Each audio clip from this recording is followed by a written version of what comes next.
Olá pessoal, vamos fazer o resumo do estudo sobre a ideia. Iniciamos deixando claro que a ideia pode ser compreendida de duas maneiras totalmente distintas. Primeiro, como espécie única e intuível numa multidão de objetos. Desse modo, ela é sinônimo de fundamento ou da essência da multiplicidade. Ou como objeto do pensamento. Daí a ideia é entendida como representação mental. Com isso, aprendemos que a mente apreende as ideias. O que é a apreensão? É o ato pelo qual a inteligência concebe uma ideia sem nada afirmar ou negar.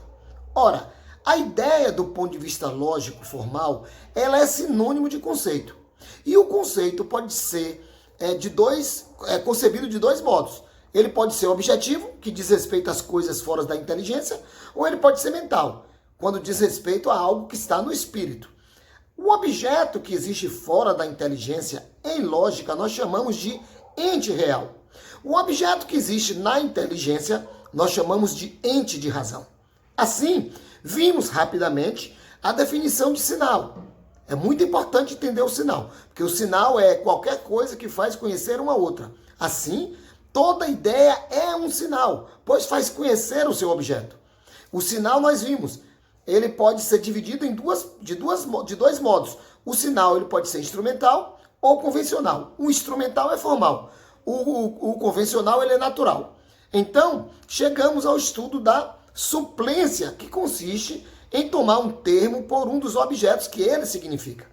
Vimos rapidamente as seguintes suplências: a suplência própria, suplência imprópria, a suplência real, a suplência lógica, a suplência essencial, a suplência acidental e as duas últimas, suplência distributiva e coletiva.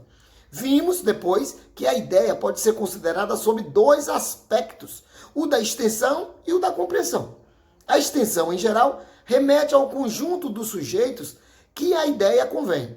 Já a compreensão, por sua vez, corresponde ao conteúdo de uma ideia, ou seja, ao conjunto de elementos componentes de uma ideia. Ora, chegamos, por fim, à expressão verbal da ideia, que é o termo. E aí, nós fizemos uma diferenciação entre o termo lógico e a palavra. Um termo lógico pode ser formado por mais de uma palavra. No entanto, ele expressa uma única ideia lógica. Cadeira de balanço, por exemplo, tem 3 palavras, mas a ideia lógica é única. E finalizamos com a classificação dos termos conforme a extensão, compreensão, extensão e compreensão e modo de significação. Quanto à extensão, vimos que os termos são universais, particulares e singulares. Quanto à compreensão, vimos que os termos eles aparecem aos pares, são simples ou compostos, positivos ou negativos, são concretos ou abstratos. Já quanto à extensão e à compreensão, nós percebemos que os termos são contraditórios, contrários, relativos ou privativos. E por fim, quanto ao modo de significação, vimos que os termos são unívocos, equívocos ou análogos. Agora sim, nós podemos iniciar o nosso estudo sobre a segunda operação do espírito, o juízo. Até lá!